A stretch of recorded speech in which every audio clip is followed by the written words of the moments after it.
Join me, if you will, in our opening. Here's what I know. There's one power, one light, one life, and it is right here present, right now.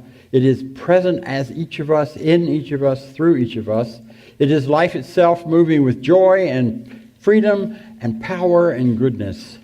And it is present in us. We are here by divine appointment. We have chosen to be here and divinely appointed ourselves to be here and to celebrate this time together with goodness, joy, and freedom. We do that with love, and we recognize the goodness of every person here. So in this recognition, we let this be so, and so it is. All right, well, I'd like to welcome everyone to our wonderful time together. Thank you for braving the tornadoes and the storms and all of those scary things that they were telling us about that maybe you never heard of, and that's good too. And coming on out anyway. It's a good thing. It's a wonderful thing. This is the place to be on a Sunday morning because it's a place where you'll hear good ideas. It's a place where you'll find out something more than you knew before. It's a place where you can be reminded of what you already know from deep within you. This is a place where you just get to come and be part of something more than you knew you were before. So I invite you to come. I invite you to be here. I invite you to celebrate. I invite you to open your hearts and minds as together we begin to look at this whole business of joy, of light, of life, and of what it means to just be alive and be moving through life and celebrating life. So in this goodness, I say welcome and thank you for being here. We have, one thing I want to suggest to you, by the way, just while we have an extra minute. If you are a Facebook person and you have your cell phone on you, do a little diddly-bob to tell people you're here. We need to start pushing ourselves, let people know where we are and where you are and what Facebook's about. So I encourage you, just use your Facebook to say, hey, we're here, we're celebrating, we love it, we like it, come join us. And if you've already got your phone kind of shut down and put away like have been trained, those of us in my generation at least, to put everything away, be quiet and pay attention, then that's okay too. We're happy and glad you're here. So each week we have a time together like this where we look at what we think, what we believe, what we know. So I invite you this morning to join me as we share together our Declaration of Principles. Feel free to stand as we read together. Here is what we believe. I believe in one God, one absolute power and first cause to all things. I believe that this power is perfect love and creates out of a desire to express love. I believe all thought is creative, and how I choose to think creates my personal experience. I believe in the unity of all life and the immortality of the individual soul forever unfolding. I believe in the eternal goodness, the eternal loving kindness, and the eternal givingness of God to all. And so it is. Thank you. You may be seated. Given that that's what we believe, what we do, everything we do, everything we say, everything we bring to this time together floats around those basic core ideas. And we read them not because I'm trying to indoctrinate you to them, but I am giving you the opportunity to be reminded of them and to decide, do I believe that or not?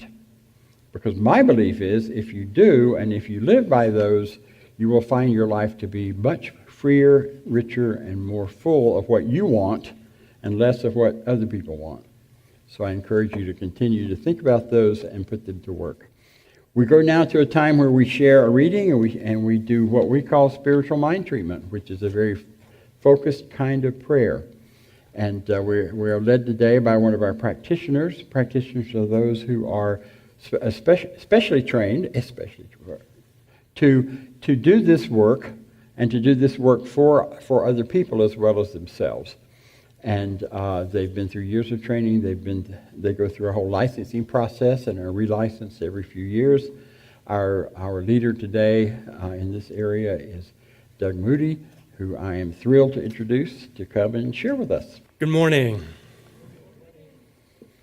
Thank you for being present on this stormy spring morning. There's so much going on all around us this time of year. The Dogwood Festival this weekend in Atlanta. We've got, in the Christian world, it's Palm Sunday. kind of leading up to Easter Sunday next week. And in a few minutes, Reverend Bob Deen is going to give us a wonderful talk that's going to give us some ideas, some new ideas on how we take all this energy in and let it be joyfully self-expressed each day. It's a talk entitled Dancing Down the Cosmos. But let's get real. What is really happening today, this evening, in fact, at 8 p.m.?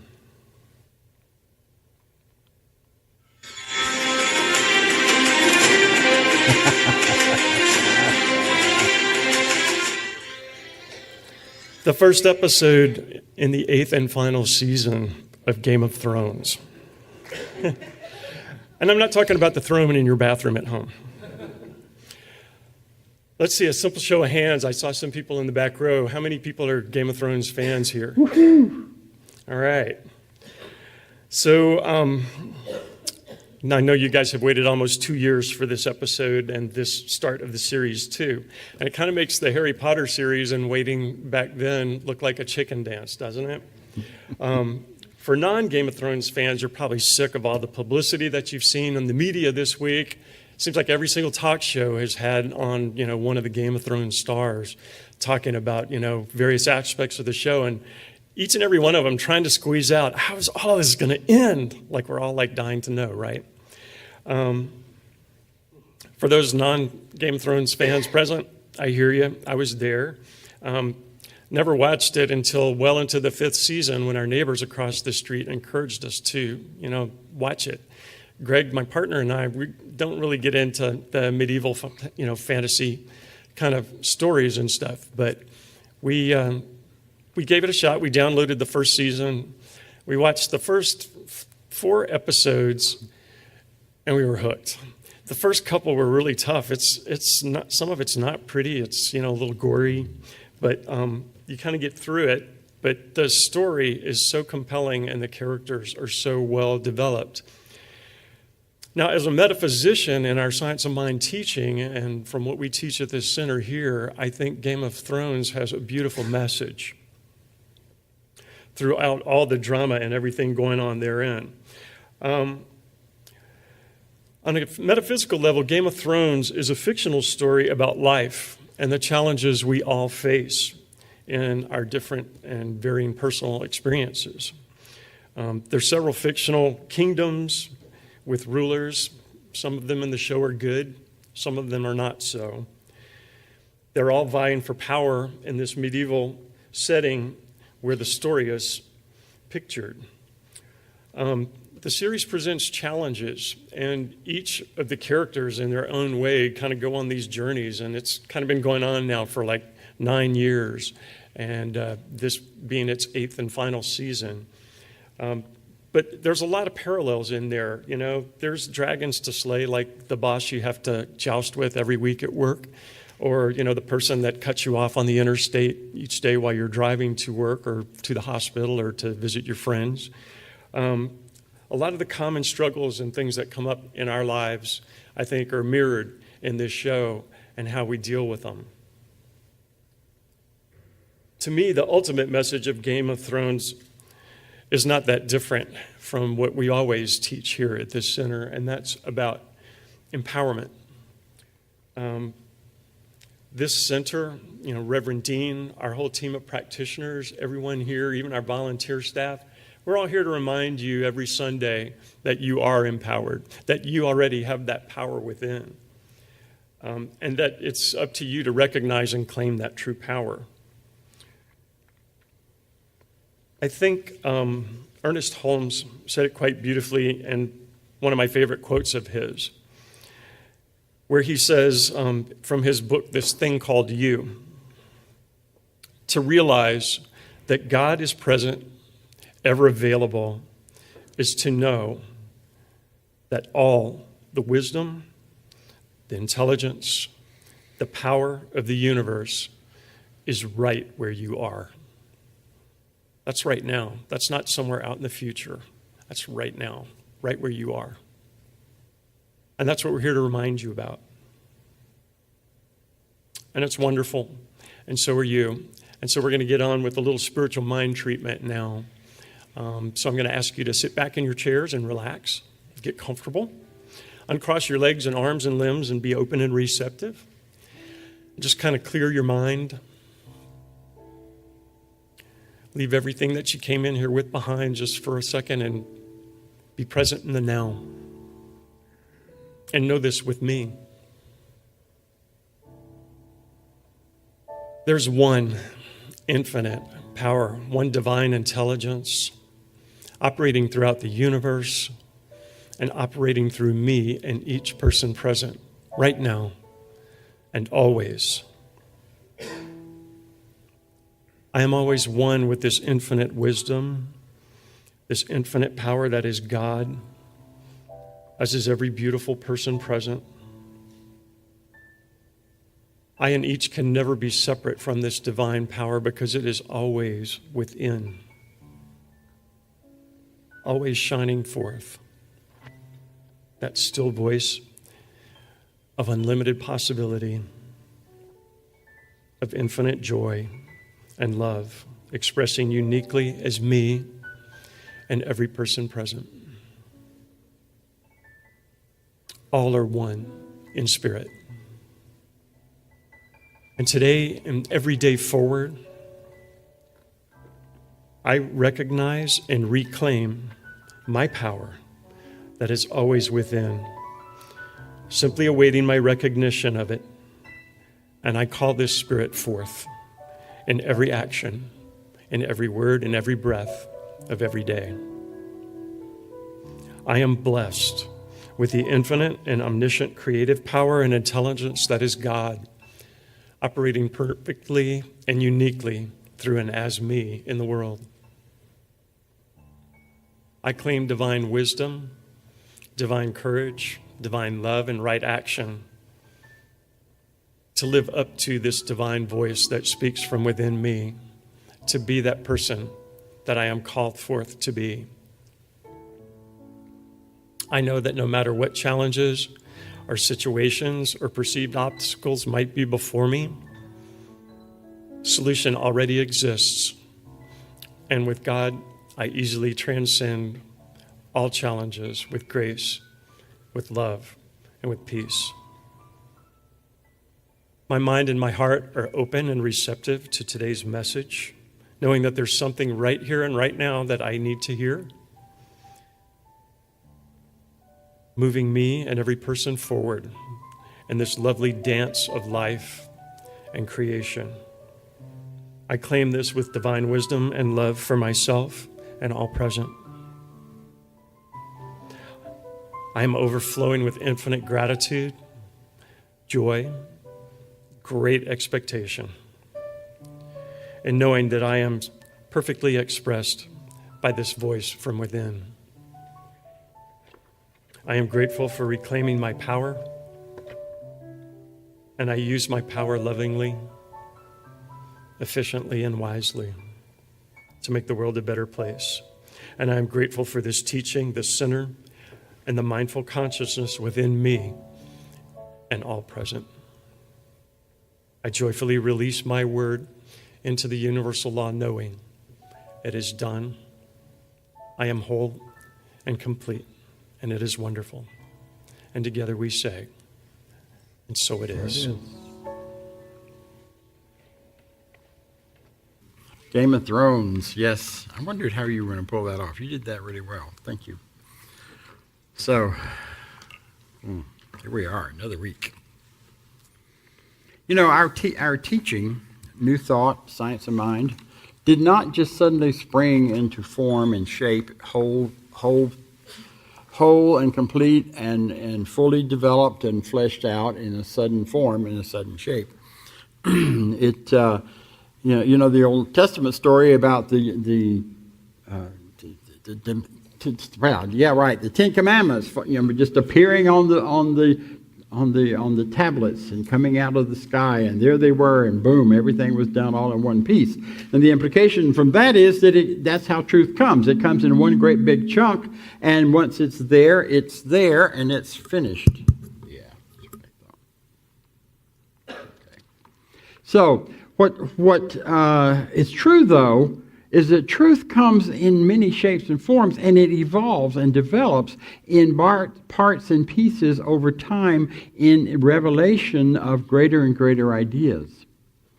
It is said that Moses could have flown the children of Israel out of Egypt back in the day when they wandered in the desert, except that they hadn't yet figured out how to build an airplane, but everything needed for an airplane already existed. The science, the ideas, whatever, all of that was there. It just hadn't been uncovered and discovered yet. And our teaching is like that. It's been evolving over thousands of years. It's been evolving as long as human beings have been concerned about power, have been concerned about those things in that show, and have been concerned about how we relate to power and how we fit and where we belong in the cosmos and what our relationships are.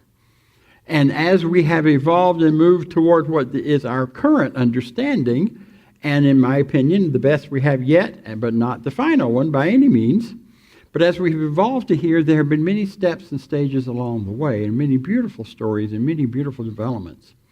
We talked last week about one of those developments, which was all about the idea of unity and oneness, that there's one power, not two or three or six, and that power really is just one thing.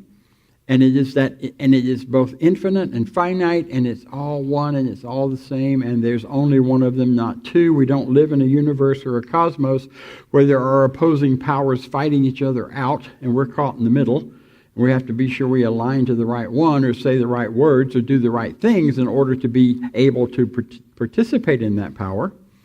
Instead, what we know is that there is only one power, and that power, that idea of that has evolved from the ancients, from a time back in the day of the Vedas, in the day of the Upanishads, in the day of Eastern thought. While much of the West was busy fighting it out about science and religion, of good and bad, evil and right and wrong, the devil and the angels, all of that going on, the Eastern thought was saying, there's only one. And yeah, it shows up in these two ways at times, but there's still only one power and one light.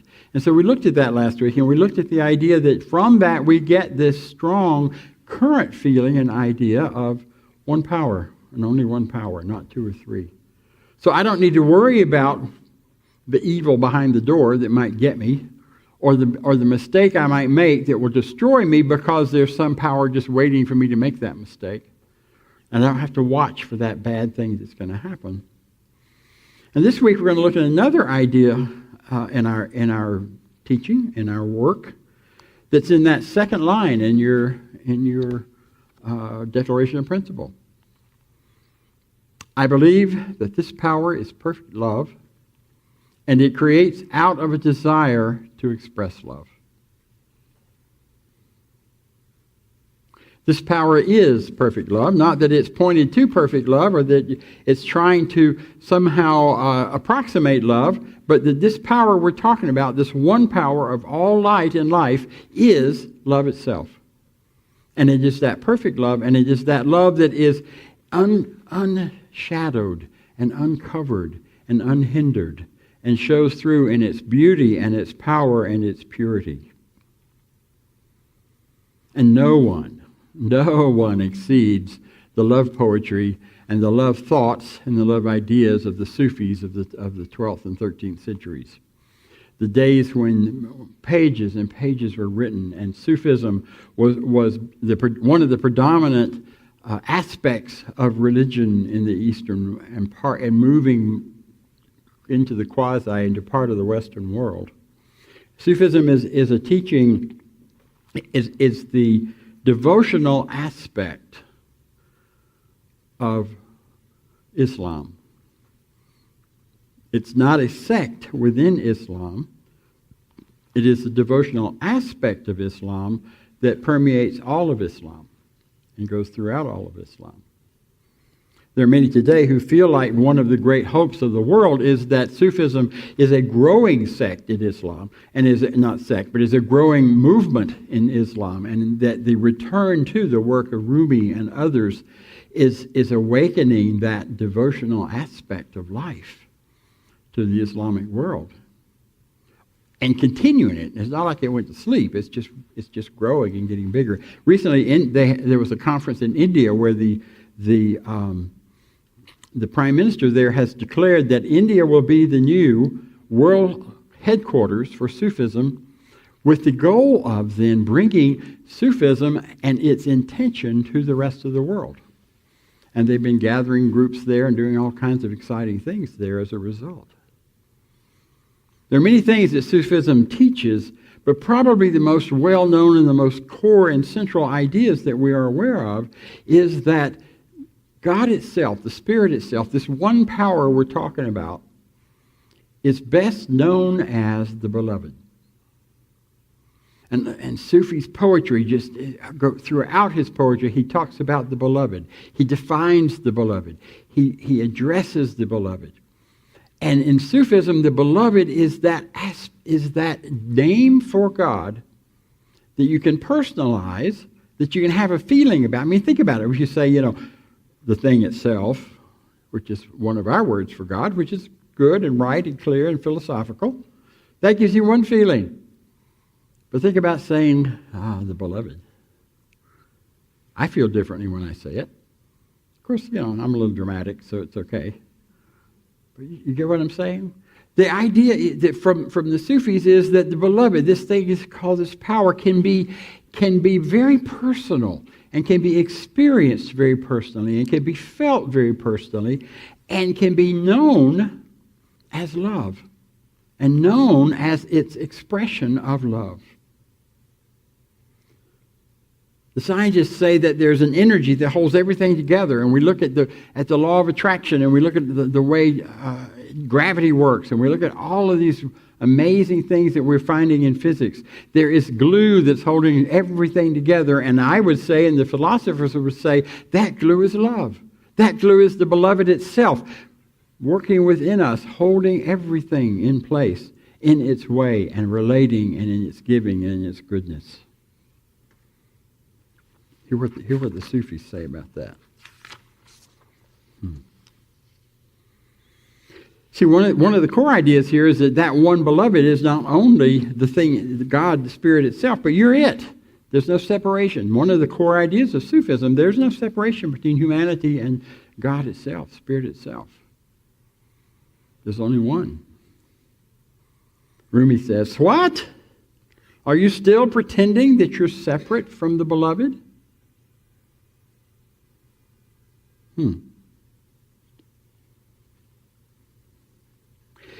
He goes on and says, be certain that in the religion of love, there are no believers and unbelievers, for love embraces all.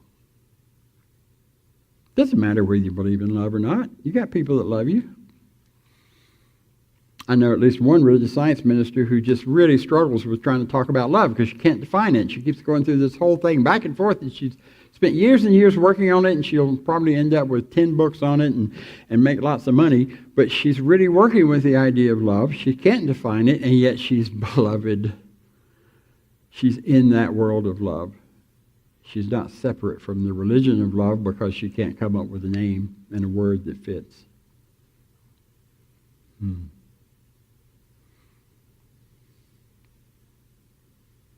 See, love is that stuff that we have in us and around us. It's what we think with. It's what we feel with. It's what we know with. Now, there are a lot of other things we feel with and think with that we have names for, and we put different names on it. But the truth is, it's really all reaching toward that idea of love. Emma Curtis Hopkins says, and she's one of the founders of our teaching, she says that everyone is motivated by one thing only, and that is love. Whether it's the guy robbing the liquor store or the person giving billions of dollars to feed the poor, the motivation's the same. Now, how do you love to rob the liquor store? Yeah, love myself enough, I want that money, and don't see any other way to get it. Now, that's not my recommended way to do that, nor is it hers. But her point is there's an energy underneath and behind everything that is driving all of us. And that energy is light and love. And it moves us. See, our task is not so much to seek to get love or to express love or to be love as it is to find all of the barriers within ourselves that we have built up against it. Where have we put up walls? Where have we put up barriers? Where have we said no to it? I can't be lovable because. Anybody got that list? Am I the only one that ever had that one? I'm not lovable because I'm too fat, I'm too skinny, I'm too tall, I'm too short, I'm too close, I'm too big. Look at me. I'm not little. My mother's 5'2". My sister's 5'3". My father's 5'4". Where'd I come from? You're too big. You don't know how big you are. You don't know your own strength. All those messages. No one was trying to hurt me with that stuff. They just didn't know what the heck to do with me or where I came from. We all have these messages we carry around that tell us about all the reasons we're not lovable. And we aren't loving, and we don't deserve love. And our goal, our task, our purpose, according to the Sufis, is not so much to go out and get people to love us or to find people to love as it is to clear those barriers away that stand between the love that's all around us, just oozing out of everything, showing up for all of us. I have a story for you. This is one of Rumi's stories. He has a whole series of stories about a wandering Sufi who was a very famous and well-known Sufi, and so the stories about him are all considered highly sacred. I'm going to read it so I get it right. Seems that this wandering Sufi was visiting in the village, and the ecstatic meditation, they had an ecstatic meditation, which in Sufism was probably whirling dervishes and dancing and all of that exciting, joyous stuff that they do. So the meditation had ended, the food was being served, it was brought out, and the Sufi remembered the donkey that had carried him all day. He called to the servant there, please go to the stable and mix the barley generously with straw for the animal, please. Oh, don't worry yourself about such matters, says the servant. All things have been attended to. Yeah, but I want to make sure that you wet the barley first. He's an old donkey and his teeth are kind of shaky. You're telling me this, said the servant. I have given the appropriate orders. But did you remove did you remove the saddle gently and put salve on his sore that he has? I have served thousands of guests with these difficulties, and all that have gone very satisfied. Here, you are treated as family. Do not worry. Enjoy yourself. Yes, but did you warm his water just a little and then add only a bit of straw to the barley? Sir, I'm ashamed of you. And please sweep the stall clean of stones and dung and scatter a little dry earth on it. For God's sake, sir, leave my business to me. And did you curry comb his back? He really loves that. Sir, I am personally responsible for all of the chores. The servant turned and left at a brisk pace to join his friends in the street. The Sufi soon lay down to sleep, had terrible dreams about the donkey. How it was being torn to pieces by a wolf, or it was falling into the ditch and lying helplessly. His dreaming was right. His donkey was being totally neglected, weak and gasping without food or water all the night long. The servant had done nothing that he said he would do. There are such vicious and empty flatterers in your life. Do be careful. donkey tending work. Do the careful donkey tending work. Don't trust that to anyone else. There are hypocrites who will praise you and who will not care about your health or your heart, donkey. For caring for your donkey is caring for your heart. Be concentrated and leoning in the hunt for what is your true nourishment. Don't be distracted by blandishment and by noises of any sort.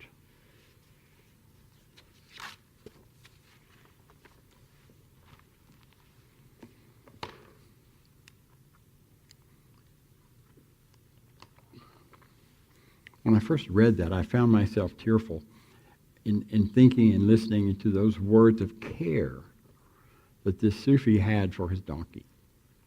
Caring about his age and making sure his water was warmed, his food was softened, and all of those things. And then at the end with that turn that says, this is not a story about a man and a donkey. This is a story about a human and his heart. This is a story about self-care. This is a story about the beloved being cared for by each of us, within each of us, as each of us, with that level of nurture, that level of focus, and that level of appropriateness.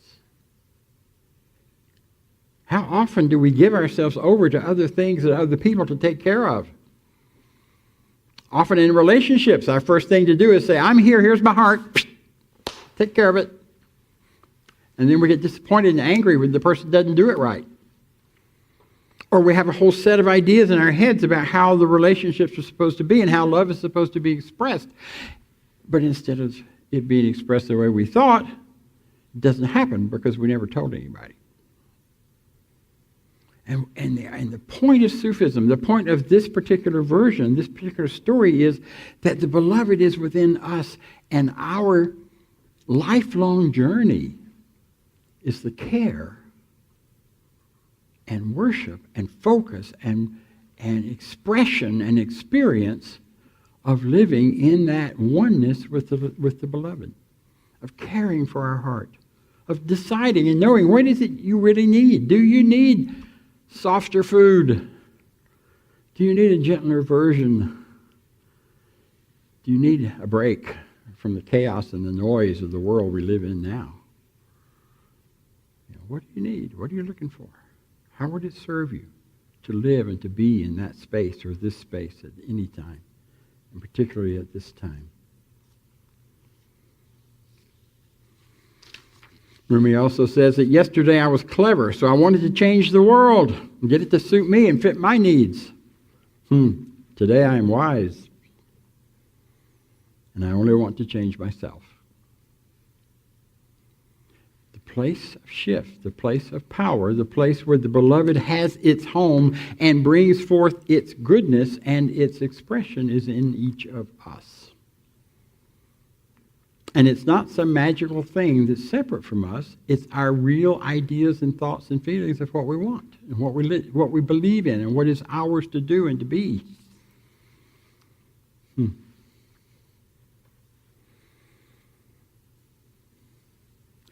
The title of this talk today was Dancing Down the Cosmos. You're like, what? It has nothing to do with what he's talking about.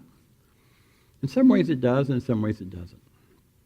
You see, what the Sufis do in their practice, one of the things they do is to dance.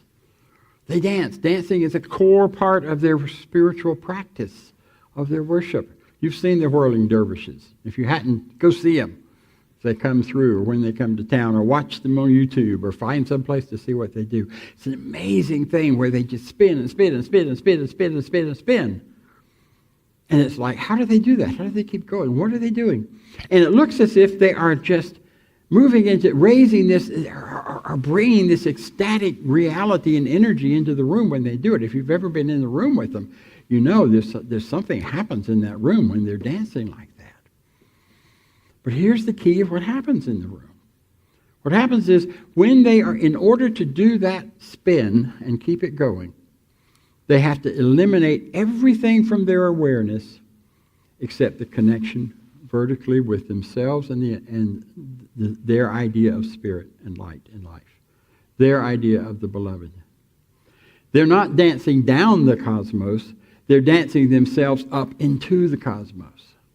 They're taking their everydayness and raising it into that awareness of what is bigger than them. So that the simple act of love and compassion and helping someone becomes a cosmic act of love and compassion. That's why we say if you want to change the world, change yourself. Change one thought, one idea, one beingness in your everyday living, and it changes what happens in the rest of the world. If you want to bring peace on earth, bring peace in your heart. Take care of your donkey. Bring it peace, and you're bringing peace to the world. You want greater love and forgiveness in the world, then bring greater love and forgiveness into your heart, to your life, into your world. You want greater prosperity and more free-flowing love and goodness, then give more free-flowing love and forgiveness. Because that will become part of the world. Because there is no separation between you and it, between the cosmic and the individual. We don't dance down the cosmos, we dance into the awareness of the fact that we are the cosmos.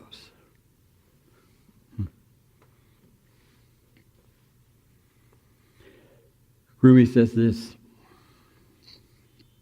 the whole universe is contained within a single human being. You. You're it. That comes with a great deal of freedom, a great deal of power, a great deal of love, and some responsibility when you become aware of it.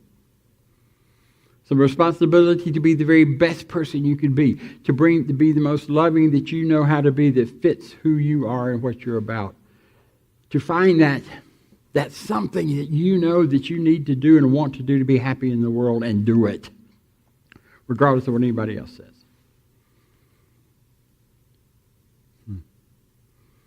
So it's a dance of love. It's a dance of goodness. We dance down the cosmos by bringing love into everything we do. Remember, we started out saying what we're believing here is, and what we're teaching here is, that the power of perfect love, that this power of God is perfect love, and it creates out of a desire to express love. So everything we're creating and doing is that love expressing itself and continuing to express itself. It does not collapse back into nothingness. It evolves and grows into something greater than we've yet imagined experiencing and being part of. I invite you, me, all of us to dance. To dance up the cosmos, to dance down the cosmos, to dance through our lives as we look at everything we're doing as a dance of light and shadow, a dance of joy, of sadness, a dance of goodness, a dance of all that is around us, and celebrate every part of it, regardless of what anybody else has said about it, about how it's typically judged. Sometimes in the very darkest and hardest places is where the greatest joy and freedom lies. But you don't know that until you celebrate it. So you deserve the very best life possible. That's what we're all about here. Because you're wonderful, and so am I, and so it is. Thank you.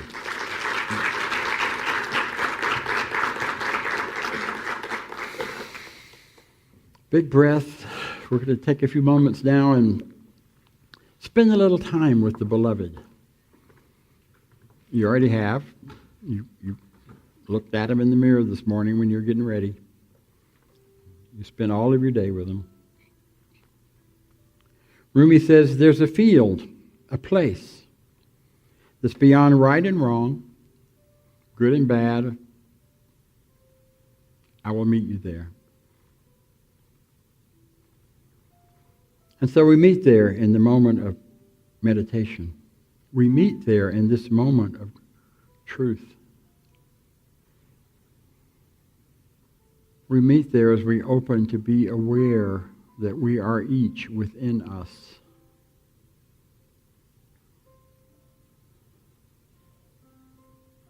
the very truth and essence of the beloved. We are the entire universe.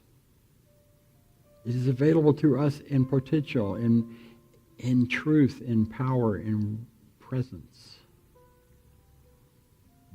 And we open our hearts and minds to that which we wish to be and become, that which we wish to live in this moment. And as we look over those many options of an entire universe within us, and say, yes, this I want. This is me. I choose here.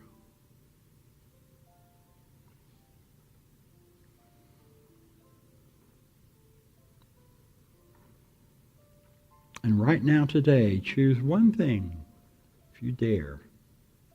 One thing perhaps you haven't chosen before, or a larger version of something you've already chosen.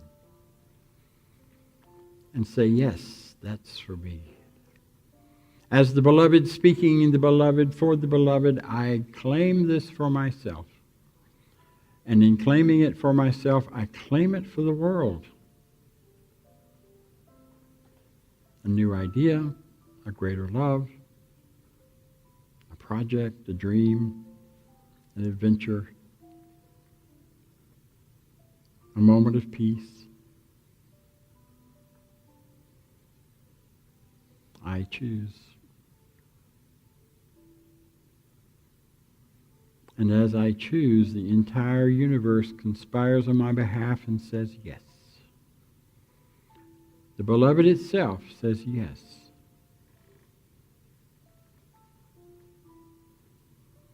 How in the world would the infinite power that is God withhold anything from itself? Therefore, I know it cannot hold anything from me or from you or from any of us. And we open our hearts and minds to the greatest possible expression that we can of living and loving, of dancing, singing, of resting, of meditating, of laughing, of talking, of joking, of living free. I accept this as my truth, knowing it is God's truth. I let it be so, and so it is.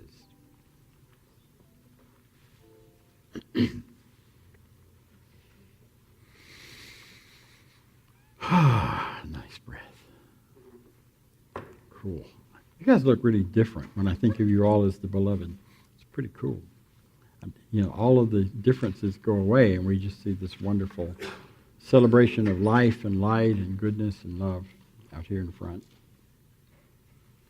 So as we move into the next part of our celebration, we do that knowing that what we are celebrating now is prosperity, is everything it takes to keep us here on a Sunday morning and wherever we are on a Sunday morning to bring us together to supply and support this wonderful teaching. Thank you for your contributions. Many of you have already contributed through the week through your regular giving. I'm grateful for that. I appreciate it. As we all do, we are doing this for one another. So as we celebrate together, we bring this prosperity not just for this center, but for each of us as part of the center, because it comes back to you multiplied abundantly.